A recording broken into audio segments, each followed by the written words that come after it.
o nosso Deus. Graça e paz, irmãos. Vamos abrir a palavra do Senhor, livro de Apocalipse, capítulo de número 1. Apocalipse, capítulo de número 1. Nós estaremos lendo do verso 1 ao verso 8. Apocalipse, capítulo de número 1, do verso 1 ao verso 8. E nós faremos a leitura juntos, do verso 1 ao verso 8, de maneira pausada,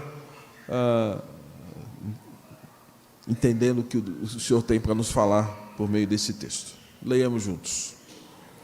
Revelação de Jesus Cristo, que Deus lhe deu para mostrar aos seus servos as coisas que em breve devem acontecer, que ele, enviando por intermédio do seu anjo, notificou ao seu servo João, o qual atestou a palavra de Deus e o testemunho de Jesus Cristo quanto a tudo o que viu. Bem-aventurados aqueles que leem e aqueles que ouvem as palavras da profecia e guardam as coisas nela inscritas, pois o tempo está próximo.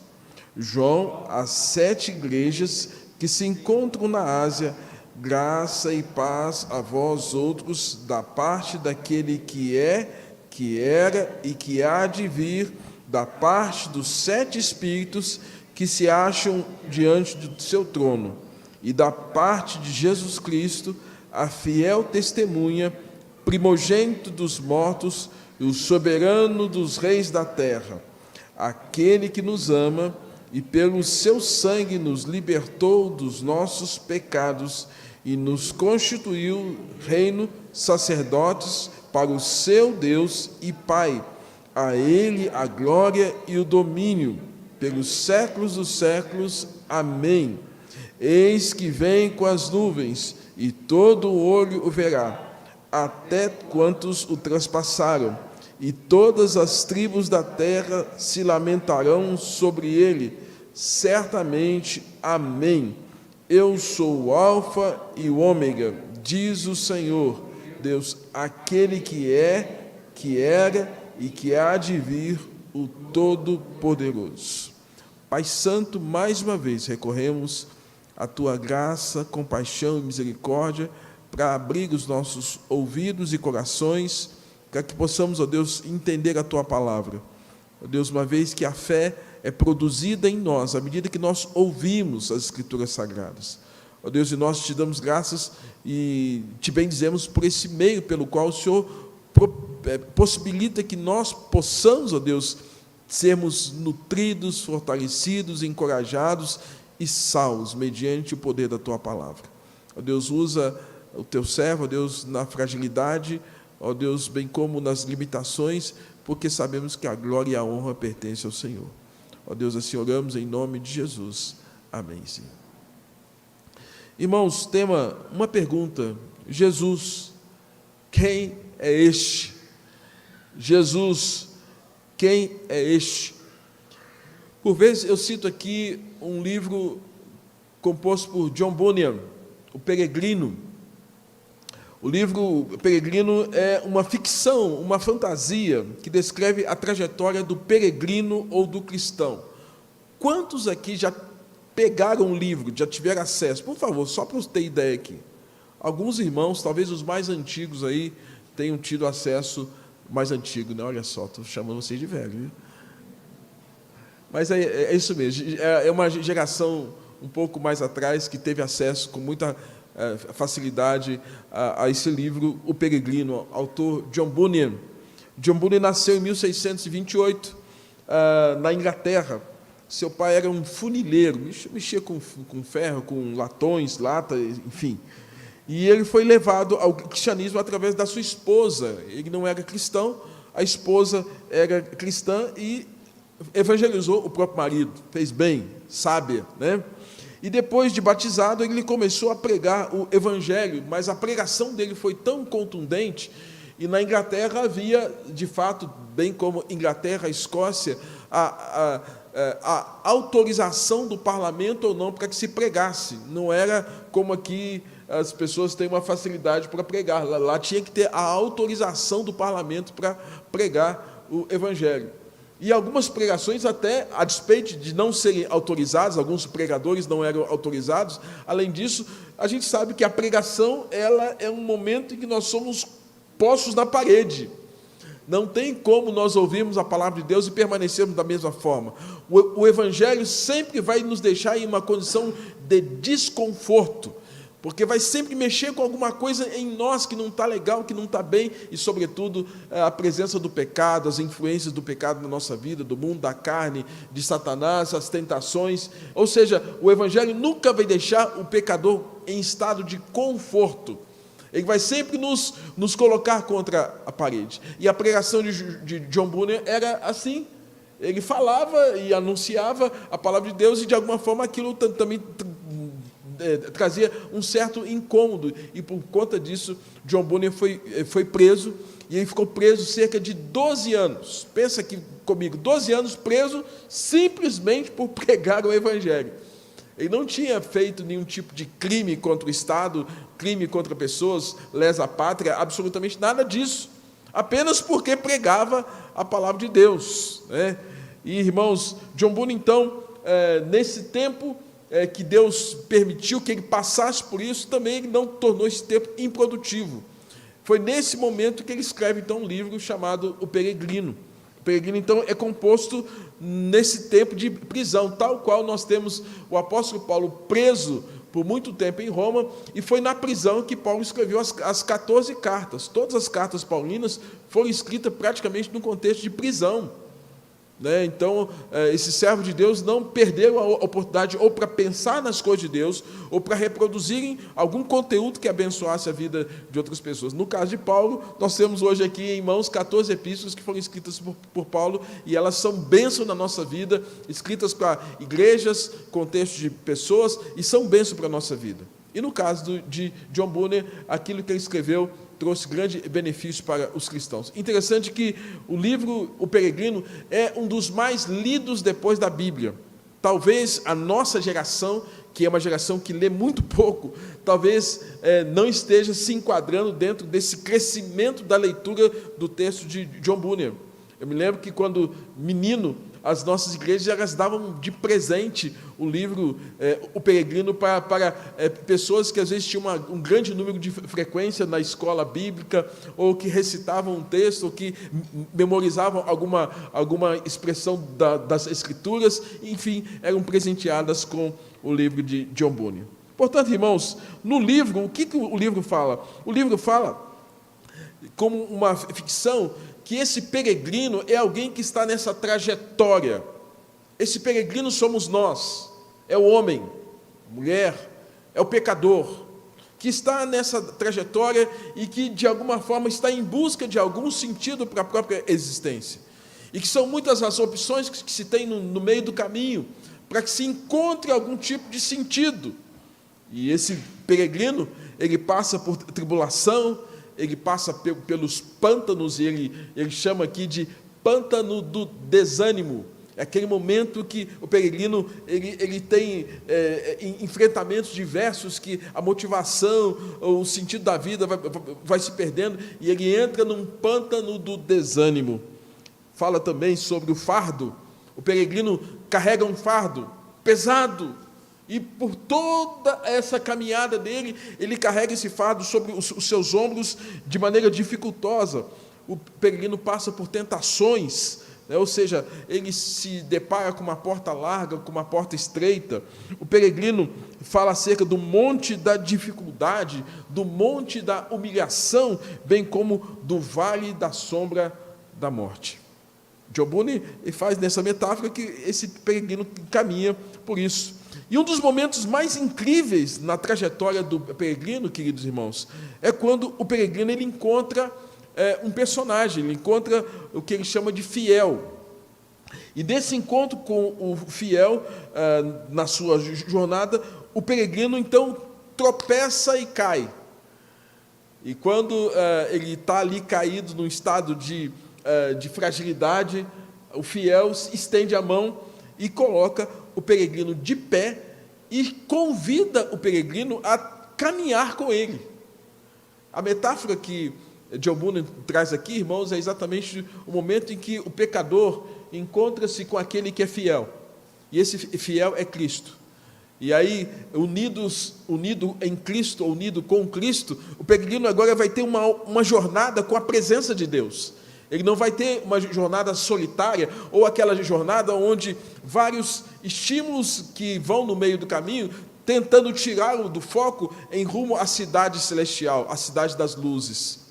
O peregrino agora tem alguém que possa o ajudar a caminhar. E a despeito de acontecer circunstâncias que venham, tribulações, vales dificultosos, o peregrino agora tem a companhia da fiel. E esse fiel é Jesus.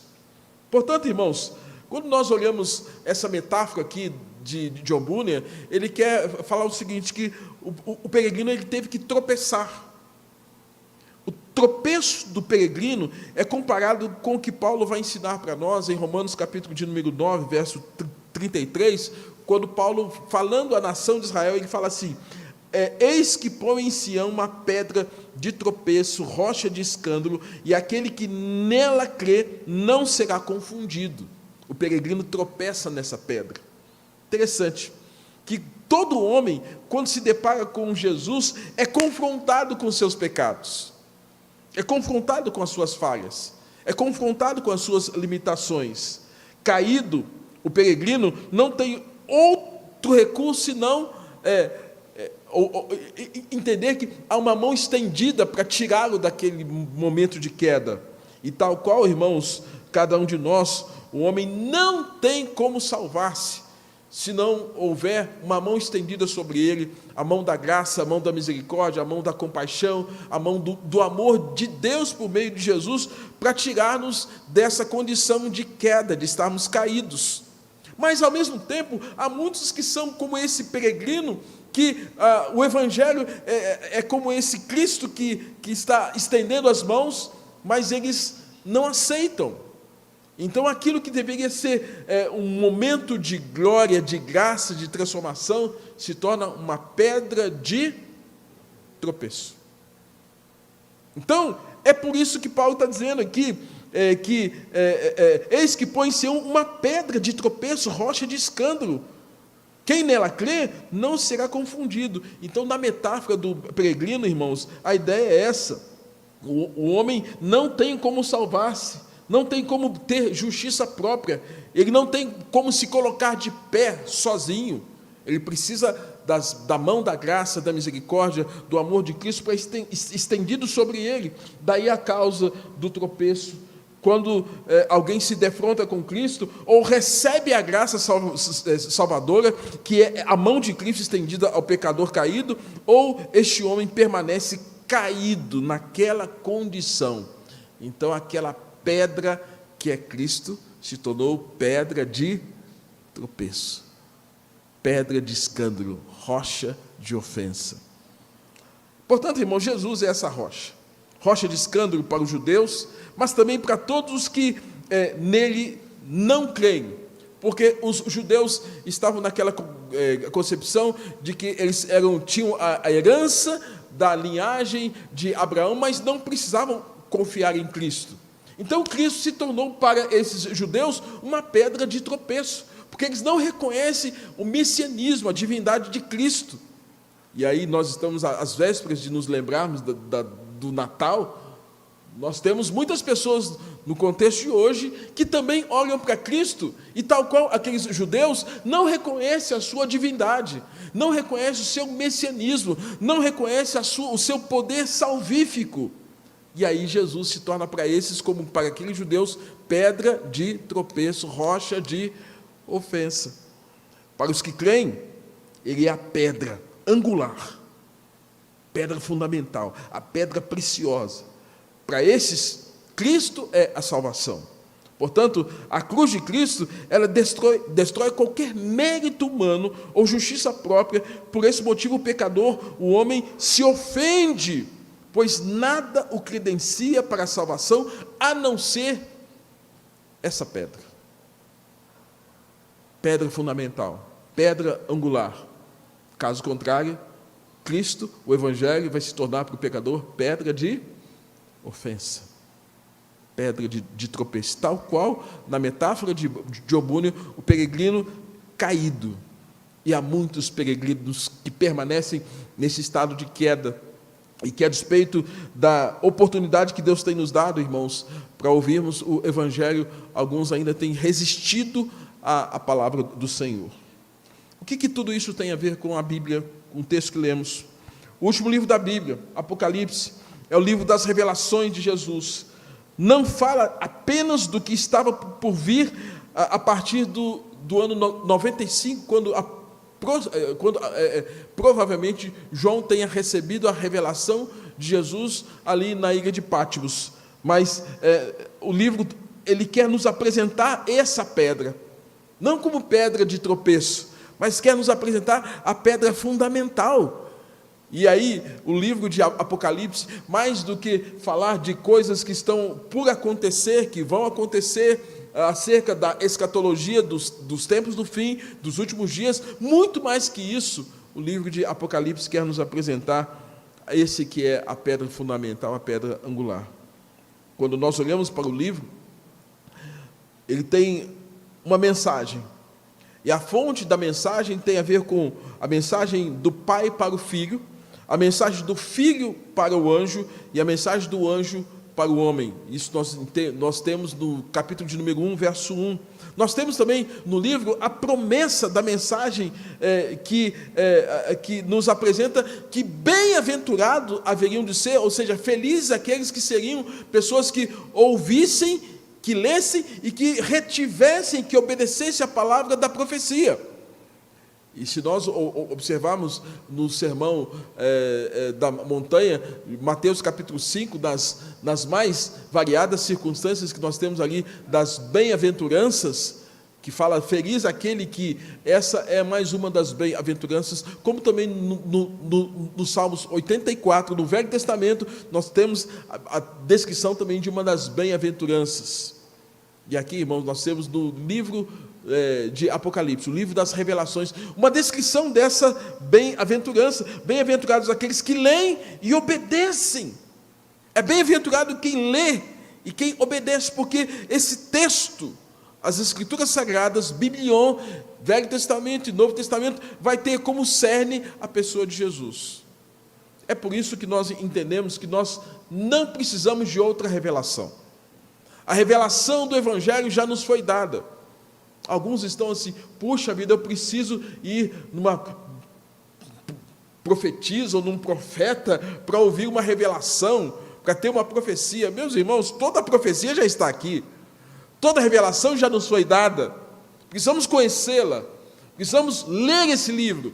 E o texto é uma palavra de Jesus que fala, bem-aventurado todo aquele que lê e obedece à palavra da profecia. E, amados, o livro de Apocalipse também é uma saudação do Pai, dos 7 Espíritos que são descritos no livro, uma saudação do próprio Filho. E a mensagem é a mensagem de Deus aos homens, e a mensagem de Deus aos homens é o próprio Jesus no livro de Apocalipse.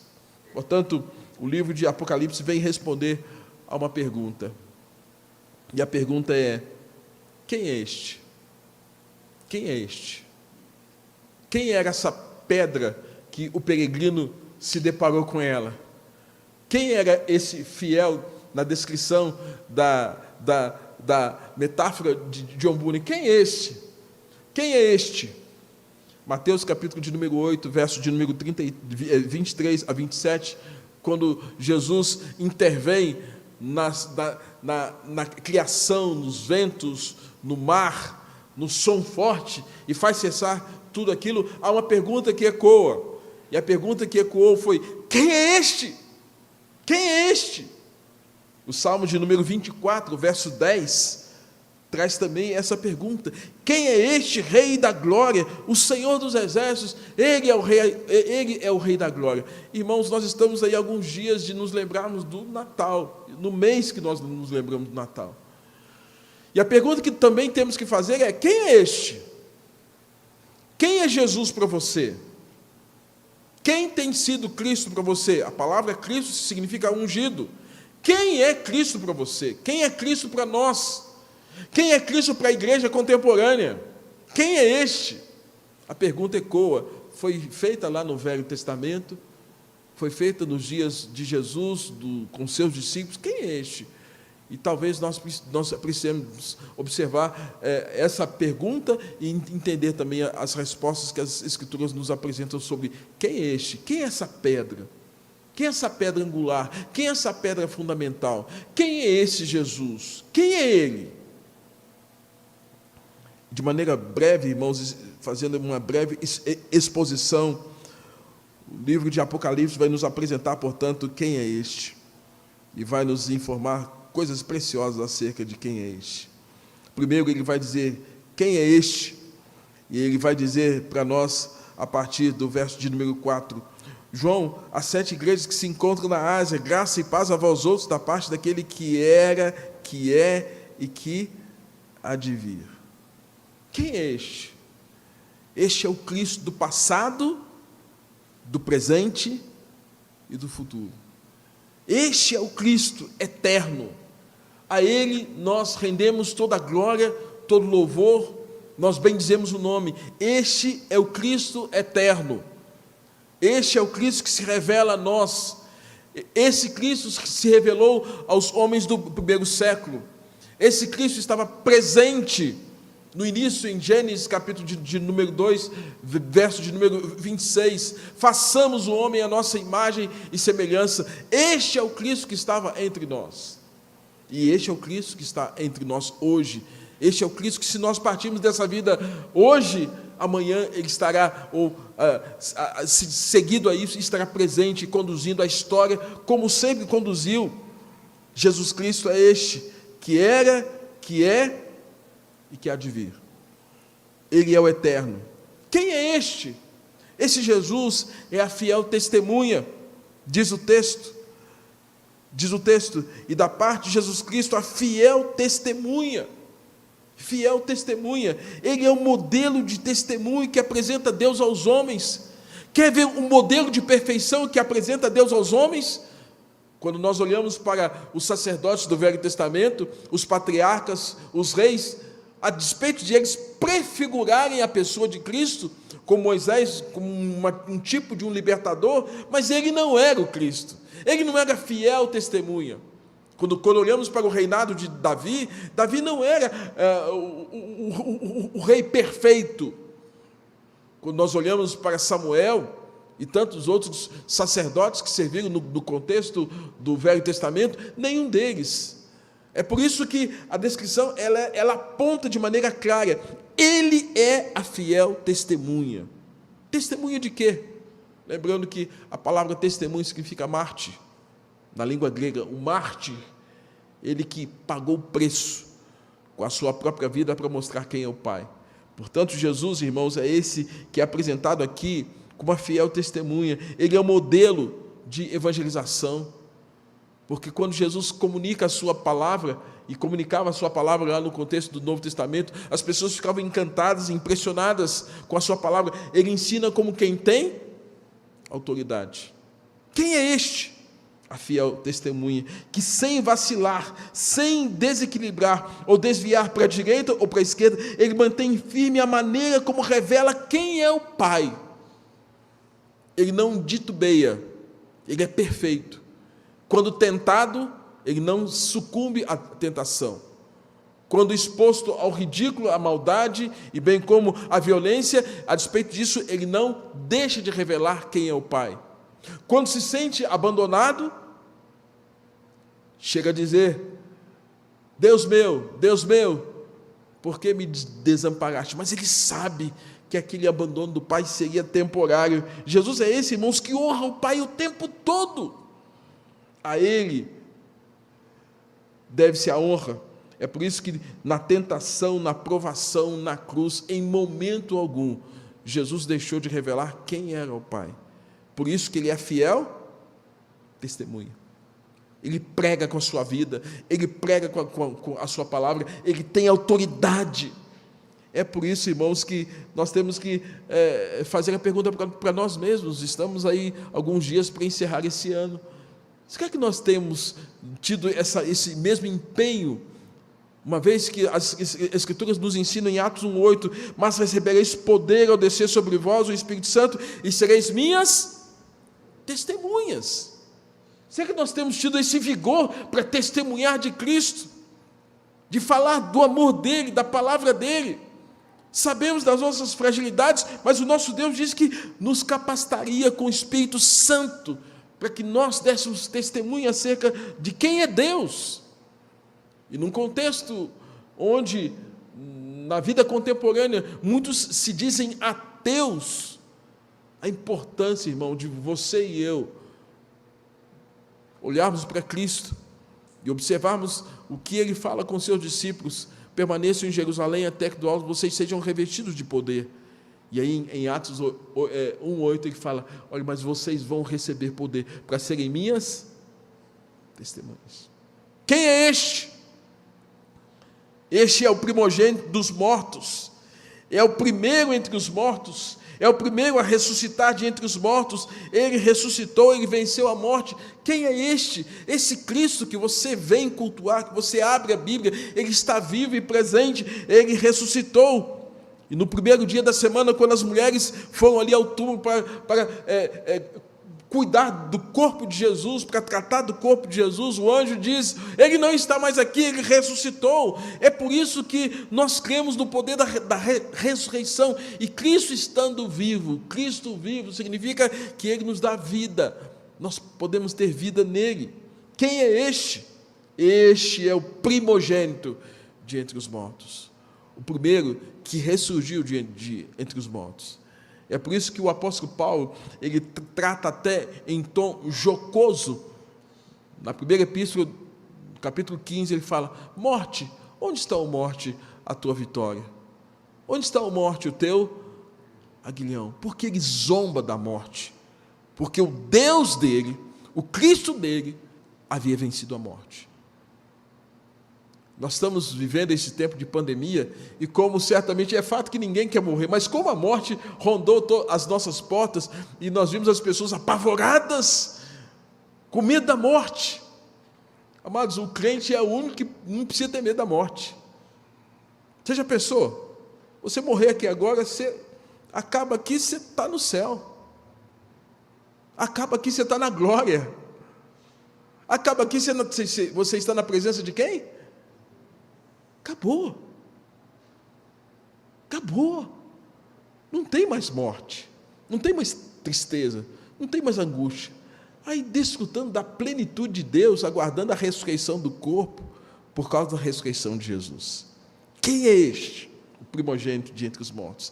Quem é este? Apocalipse vai nos apresentar. Ele é o soberano Rei dos reis. A seguir, ele fala, verso 5, e da parte de Jesus Cristo, fiel testemunha, o primogênito dos mortos. E aí o adjetivo é: ele é soberano, ele é Senhor, substantivando, ele é Senhor, ele é soberano. E aí, irmãos, ele é soberano sobre tudo e sobre todos. Importante, irmãos, nós cremos não somente na ideia e no princípio calvinista da soberania de Deus, mas cremos que o nosso Cristo é soberano. No Velho Testamento, irmãos, muitos se atreveram a se manifestar como soberano. Faraó se atreveu a dizer que era soberano, e até afrontando a Deus. Você se lembra lá daquele momento em que a nação, o povo hebreu saiu do cativeiro, e Faraó resistindo, lutando contra Deus, morreu afogado no mar. Você se lembra do rei Acabe? Você se lembra do rei Saul, todo-poderoso, afrontando Davi, depois se lança diante de uma espada, de uma lança, quase que num ato de suicídio, de desespero. Você se lembra de Nabucodonosor, a arrogância de Nabucodonosor, afrontando a Deus, o povo de Deus. Deus fez com que aquele soberano vivesse como se fosse uma capivara. Aqui em Belo Horizonte tem muita capivara na Pampulha, não é verdade? Juiz de Fora também. Tem o Rio, a Paraibuna, lotado de capivara. Uma das férias minhas, eu estou na rua, dei de frente como. Nos faz lembrar de Nabucodonosor. Deus fez ele comer capim. Deus é esse, irmãos, que no Novo Testamento não permite que os intentos de Herodes, sobretudo no infanticídio para matar criança, viesse sobre a vida de Jesus. Deus confrontou imperadores, Júlio César, Nero, Calígula, Constantino, porque esses homens são meros homens. Deus confrontou, irmãos, na Idade Média, imperador Augusto, Trajano. Deus confrontou, no período da Reforma, papas, João 23, Bento, Gregório, Inocêncio, Leão X, Catarina de Médici e tantas outras que se levantaram contra o povo de Deus. Deus foi envergonhando esses soberanos. Amados, quando a Bíblia fala que Jesus é soberano, você tem que crer e fazer uma análise do cenário, sobretudo do tempo que nós estamos vivendo, onde muitas pessoas se apresentam como soberanos, eles não são nada diante de Deus. O Senhor nosso Deus se apresenta como aquele que é Senhor dos senhores. E é por isso que nós temos que responder a pergunta: quem é este Jesus? Quem é este? Apocalipse responde para nós: ele é soberano. Ele é soberano. Ele é o que era, o que há de vir. Ele é a fiel testemunha. Ele é o primogênito dos mortos. Ele é o soberano Rei dos reis. Mas não para por aí. Esse Deus soberano, que poderíamos pensar na questão do transcendente, a questão da transcendência, da ideia daquele que é infinito, que é poderoso, aquele que está acima de tudo e todos, esse que transcende a linha do tempo, porque ele é infinito. Esse Deus, ele também se torna imanente, tangível, que toca a história, que toca a vida, que sensibiliza pessoas. É por isso que, ao termos a pergunta: quem é este? Apocalipse responde para nós: este é aquele que nos ama e nos liberta. A seguir, ele vai dizer: aquele que nos ama e pelo seu sangue nos libertou dos nossos pecados. Quem é este Jesus? Quem é este? É aquele que nos ama. Quem é esta pedra fundamental? Quem é esta pedra angular? Quem é este? Aquele que nos ama. Que declaração, irmãos! Quem é este? Aquele que nos ama. 1 João capítulo 4, verso 8. Nós só podemos amar a Deus porque Ele nos amou primeiro. Você só pode ter a percepção de amor porque o Espírito Santo é derramado em nossos corações. Romanos nos ensina isso, porque o amor de Deus é derramado. Porque sem essa ação do Espírito Santo sobre nós, irmãos, nós não conseguiremos, nós não viveremos a maneira como Deus quer. Viveremos muito mais como um animal irracional. É por isso que entendo, e as Escrituras nos ensinam, o aumento da iniquidade, ela está diretamente associada à diminuição da pregação do Evangelho, bem como do não ouvir e não dar resposta ao Evangelho. Hoje, certamente, quando nós ouvimos falar de algumas questões do mundo contemporâneo, hoje já se fala de uma sociedade pós-humana. E essa sociedade pós-humana, as pessoas estão, inclusive, mexendo na própria estrutura fisiológica, tirando orelhas, deixando o nariz mais afunilado, como se fosse um ET. Um absurdo. E fora as mutilações que nós sabemos que tem a ver com a questão de sexualidade. Queridos, nós estamos vivendo um tempo em onde o pecado tem crescido de maneira absurda. O aumento da iniquidade está diretamente proporcional à dureza do coração dos homens em relação à resposta ao Evangelho. E quanto mais endurecido, mais um homem vai mostrar o seu estado de depravação.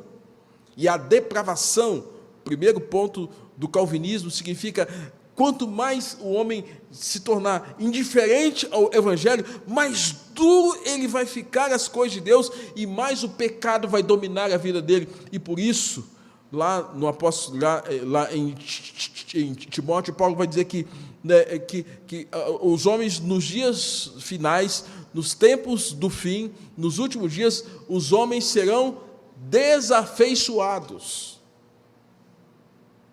Pessoas desafeiçoadas são pessoas sem afeto. E sem afeto o pecado vai aumentar. Aí você tem a oportunidade de ouvir o Evangelho. E o Evangelho fala que Deus, mediante esse que é aquele que era e que há de vir, essa fiel testemunha, esse primogênito dos mortos, esse soberano Rei dos Reis, que toca no tempo, na história, ele toca as nossas vidas e revela o seu amor para conosco e nos liberta da condição de pecadores, nos torna livres. Esse é a fiel testemunha. Quem é este? Quem é este? Portanto, irmãos, uma declaração clara para nós, apresentando-nos aquele que é a solução, a cura, o remédio para os nossos pecados. Quem ama não aceita injustiça. Por isso, ele se fez justiça de Deus por nós, nos defende para nos libertar do jugo do pecado. Quem é este? Este é aquele, irmãos, que nos constitui como sacerdotes. A seguir, verso 6, ele fala assim: e nos constituiu reinos e sacerdotes. Sacerdotes para Deus, Deus Pai. Irmãos, quando nós olhamos para Gênesis capítulo de número 1, 2 e 3, eu tenho repetido aqui, e espero que os irmãos memorizem para entendermos o plano de Deus. Tenho dito aqui: criação, queda, redenção, consumação. Vamos lá? Criação, queda, redenção, consumação. Quando nós olhamos para Gênesis capítulo de número 3, quando a queda se estabeleceu, a queda tem a ver com a desobediência dos nossos primeiros pais, não é conto de carochinha, não é mito, não é um jeito de traduzir o início do mal, é realidade, é real. Eu não sou daqueles que defendem a ideia da alta crítica. Nossa, é um jeito que Deus tem para mostrar como o pecado entrou. Não, isso é real. O pecado foi real. É uma realidade. E quando o pecado entrou, irmãos, sobre a vida de Adão e Eva, você se lembra que a descrição de Gênesis capítulo de número 3, na viração do dia, o Senhor Deus chama Adão e Eva e diz: Adão, Adão, onde estás? E houve uma resposta, até que houve uma resposta. Adão disse para Deus: Senhor, ouvi a tua voz, tive medo e me escondi. E quando ele foi esconder atrás de quê? Irmãos, sabemos que houve, naquele contexto, o fruto da árvore do conhecimento do bem e do mal. Se diz que Adão foi esconder atrás de uma árvore. E tudo que eu coloco na frente de Deus, para que eu me esconda, pode se tornar para mim um objeto de idolatria, um ídolo. Então, aquele homem que foi criado para adorar a Deus e para servir a Deus, agora está escondido. Está escondido atrás de uma árvore. Adão se escondeu atrás de uma árvore. A pergunta é: Deus criou o homem para esconder-se atrás de uma árvore? Não foi para isso que Deus nos criou. Não foi com essa intenção que Deus colocou aquele primeiro casal ali. Intenção: cuidar do jardim, multiplicar, viver a vida em família, desfrutar dos benefícios, de tudo que Deus havia criado, e pôs o homem como coroa da criação para cuidar daquilo tudo. A intenção primária era essa. Mas agora, Adão está escondido atrás de uma árvore. Não foi para isso que Deus criou. E aí nós sabemos, irmãos, que o pecado desvirtuou completamente essa proposta de Deus. E agora, estar debaixo de uma árvore era tornar a árvore objeto de idolatria, de culto, de defesa, de proteção. É por isso que nós temos muita facilidade de sermos idólatras. Idolatria é muito fácil. Posso me esconder atrás de uma posição, de um carro, de uma casa. Posso me esconder atrás de um objeto. Posso me esconder atrás de uma função, de um conhecimento. A gente pode esconder atrás de muitas coisas. Mas não foi para isso que Deus chamou Adão, e nem você. E talvez hoje muitas pessoas também estejam tal qual Adão, tentando esconder-se de Deus atrás de alguma coisa. Sendo que as Escrituras nos dizem que por meio de Jesus, Deus nos chamou para sermos reino e sacerdote. E essa dupla palavra tem a ideia de, se existe um reino, nós sermos súditos desse reino. E sermos sacerdotes, se você se lembra, o fato de que, no contexto do Velho Testamento, a função do sacerdote era servir. Servir, a princípio, no tabernáculo, servir, posteriormente, no templo. E depois, isso vai se expandindo, porque esse servir não está circunscrito a um espaço de tabernáculo ou templo. E aí as Escrituras vão nos ensinar, em 2 Pedro capítulo 2, verso 9, o fato de que Deus nos chamou para que nós pregássemos o Evangelho, sermos nação santa, povo de propriedade exclusiva de Deus, nação que pudesse servi-lo como sacerdócio real, entendendo o chamado, entendendo por que Deus nos chamou, qual a proposição de Deus, nos chamou como servos para servirmos como sacerdote. Irmãos, o que faz um sacerdote, portanto, é servir e não esconder. A grande mudança que Cristo provoca implica exatamente isso. Homens que servem a si mesmos, pessoas que servem a si mesmas, ou que servem a deuses falsos, ou os que servem o dinheiro, o prazer, uma posição, a religião, um cargo, uma função. As Escrituras querem nos ensinar, irmãos, que o Senhor nos constituiu reino e sacerdotes, não para servirmos a nós mesmos, não para tão somente servirmos a deuses falsos, mas para servirmos a Ele, Deus. Ele constituiu você para essa função. E eu quero dizer com toda clareza, se você não tem cumprido isso, eu tenho dito que pessoas que não conseguem compreender o chamado de Deus para a sua existência, não são felizes. Não têm paz. Servir a nós mesmos nos cansa. Servir aos deuses falsos nos enganam. Servir o dinheiro nos torna corredores atrás do dinheiro, do prazer, o prazer enjoa. A mudança que Cristo provoca implica servir deixar de servir aos deuses mortos para servir ao Deus vivo. E quando nós servimos ao Deus vivo, nós vamos entender João capítulo 4, de número 24, quando fala que Deus procura adoradores que o adoram, para servir a Ele. E Jesus, quando fala do grande mandamento, Ele fala a maneira pela qual nós temos que servir a Deus. Todas as nossas forças, todo o nosso entendimento, toda a nossa capacidade para servir a Deus. E servir também as pessoas de maneira sábia, cada um no seu lugar. Isso é sacerdócio. Isso é estar inserido no reino de Deus.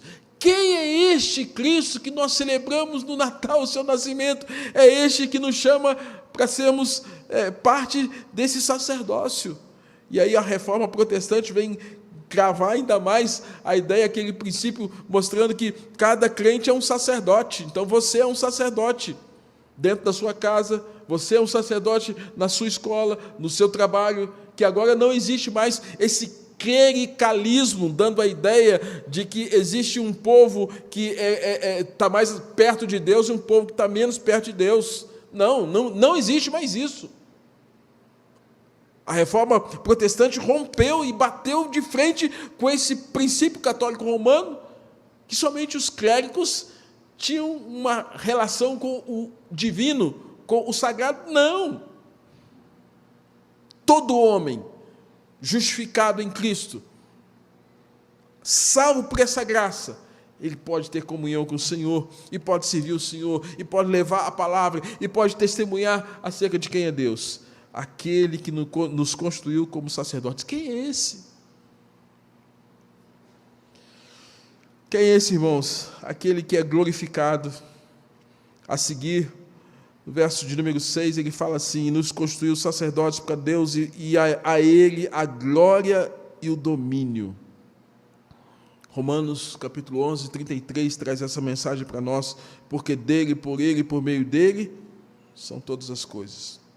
1 Timóteo capítulo 3, verso 16, o apóstolo Paulo fala assim: evidentemente grande é esse mistério da piedade, aquele que foi manifestado na carne, foi justificado em espírito, contemplado por anjos, pregado entre os gentios, crido no mundo, recebido na glória.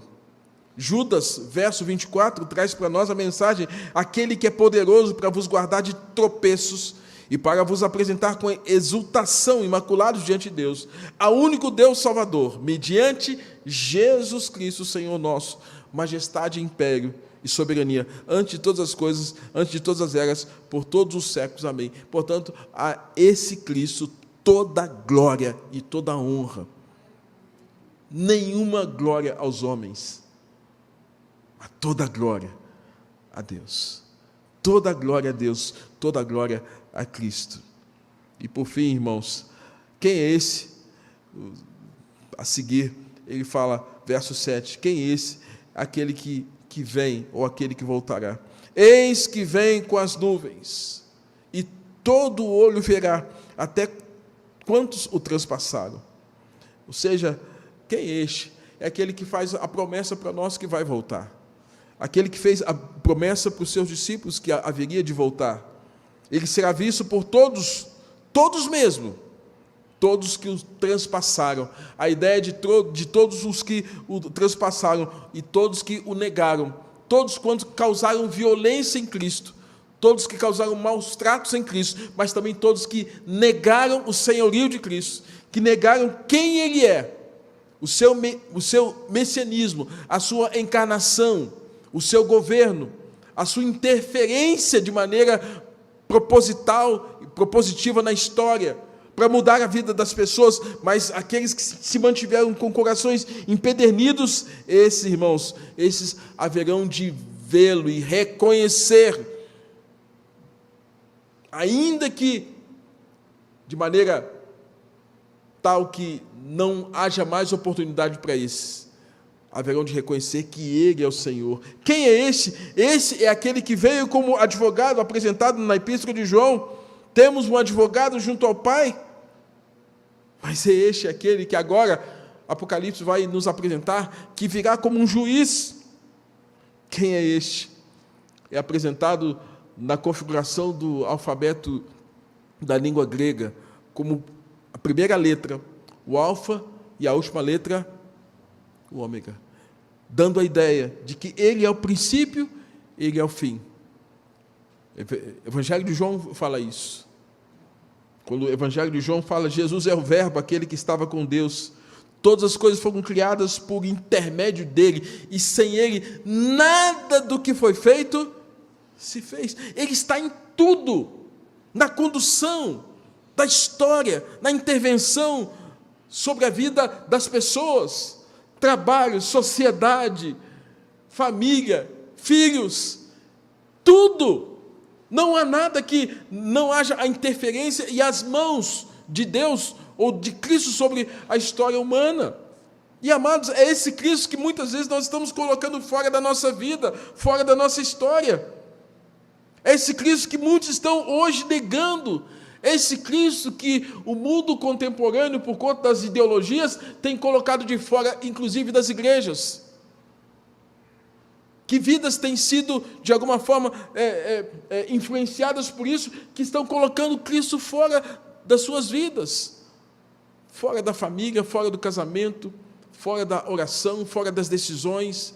É esse Cristo que se configurou como o alfa e ômega, que fala todas as coisas acontecem por meio dele, sem ele, nada do que foi feito se fez. É esse Cristo que as pessoas estão dizendo, nós não precisamos mais dele. É por isso que,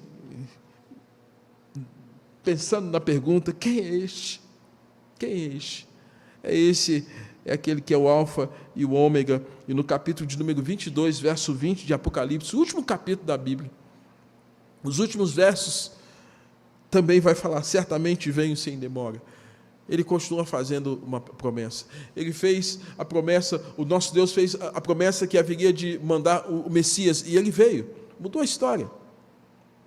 Jesus disse que enviaria posteriormente, 50 dias depois da sua ressurreição, o Espírito Santo. Se cumpriu. O Espírito Santo foi dado de maneira plena.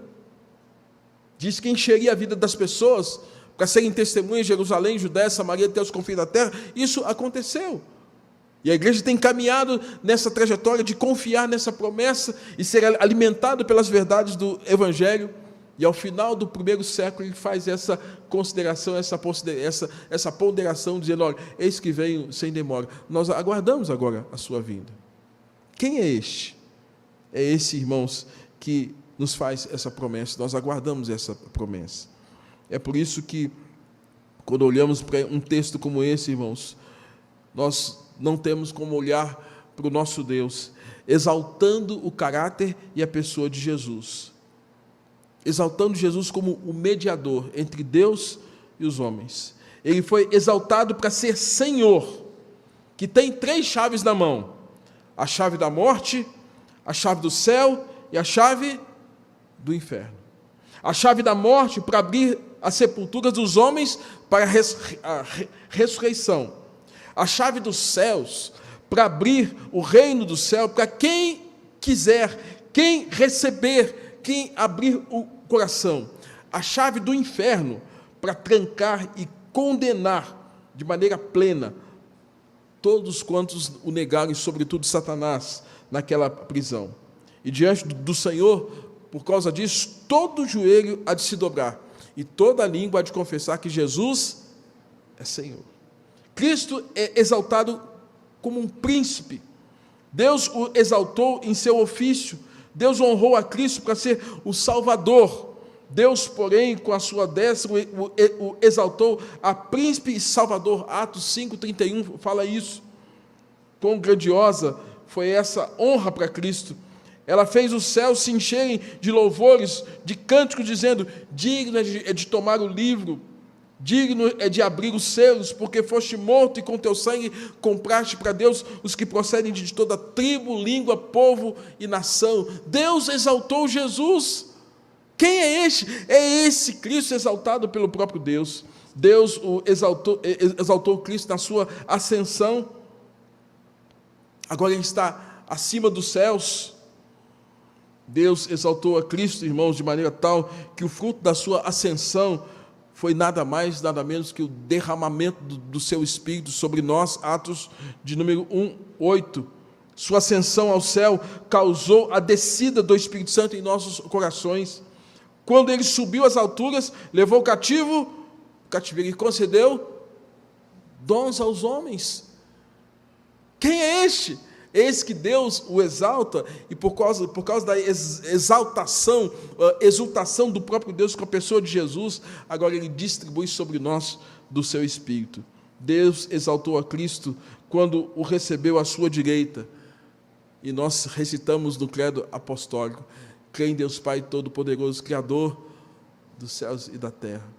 E nós cremos que Jesus está à direita de Deus Pai Todo-Poderoso, de onde há de vir para julgar os vivos e os mortos. Assim, irmãos, Cristo assentado à direita de Deus significa estar no lugar próximo a Deus, próximo ao Pai, em dignidade e honra. A natureza humana de Cristo pessoalmente unida à divina, está agora sentada no trono real, ao lado do Pai. E por fim, Deus exaltou Cristo ao constituí-lo como juiz do mundo. Se você é um crente saudável doutrinariamente, quando você vê a arrogância dos homens, o que você pensa? Alguém que me perdoe a expressão, se mexe de besta para achar que é alguma coisa.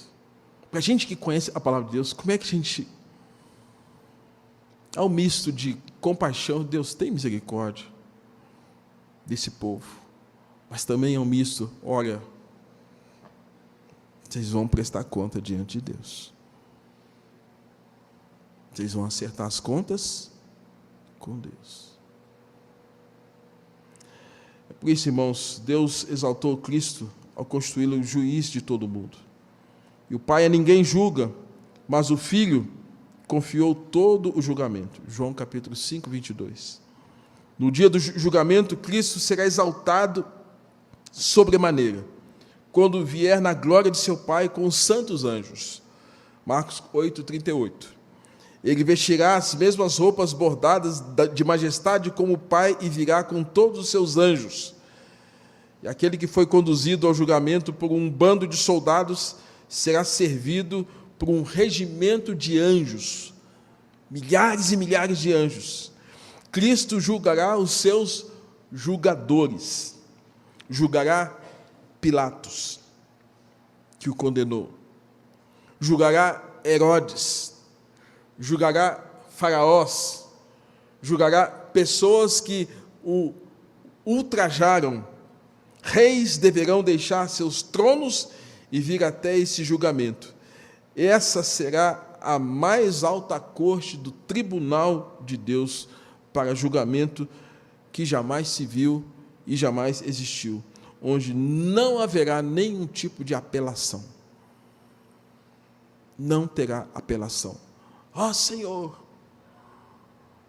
Você se lembra que em uma das descrições das Escrituras, quando se fala de apelação, quem primeiro começa a apelar são pessoas que ouviram do Evangelho, mas não responderam de maneira adequada acerca do Evangelho. Apelação implicará: Senhor, Senhor, em teu nome expulsamos demônios. Senhor, Senhor, em teu nome pregamos. Senhor, fizemos milagres.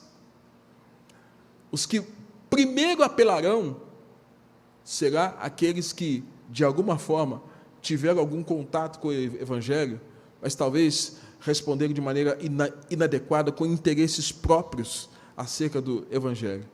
E você se lembra a palavra de Jesus. E a palavra de Jesus não é doce, mas é julgamento. Não tem mais apelação. Não vos conheço. Enquanto aqui, Jesus, como um advogado que nos faz um convite: vinde a mim, todos vós que estáis cansados, vinde comprar sem dinheiro, sem preço, vinho e leite, porque gastais o vosso dinheiro naquilo que não é pão. Mas lá na frente, não será o vinde, será: apartai-vos de mim, malditos, o fogo eterno. Separado o diabo e seus anjos. Então, irmãos, Apocalipse, o último livro da Bíblia, responde para nós uma mensagem preciosa. Quem é esse? É esse Jesus, o Nazareno, que se apresenta para nós manso e suave e humilde de coração, para que nós encontremos descanso para as nossas almas. E eu quero dizer que vale a pena servir a Jesus, vale a pena servir a Deus, vale a pena amar o Senhor, vale a pena, e ainda que nós tenhamos que pagar o preço com a nossa própria vida, vale a pena. Como Jesus pagou o preço dos nossos pecados com a sua própria vida, valeu a pena, porque o Pai o exaltou. Nós aguardamos o dia onde, de igreja militante, de crentes que lutam contra o pecado, contra a carne, contra o mundo, agora nós estejamos numa igreja triunfante, onde não teremos mais nenhum tipo de luta, mas de glorificação do nome do nosso Deus. Que o Senhor tenha misericórdia de nós, que o Senhor nos abençoe e que nós possamos conhecê-lo mais e mais. E conhecer a Cristo é mais do que conhecer a religião e as doutrinas da igreja. É conhecê-lo de fato, pessoalmente, de maneira tal que nosso nome seja escrito no livro da vida e nós estejamos na presença do nosso Deus. Amém?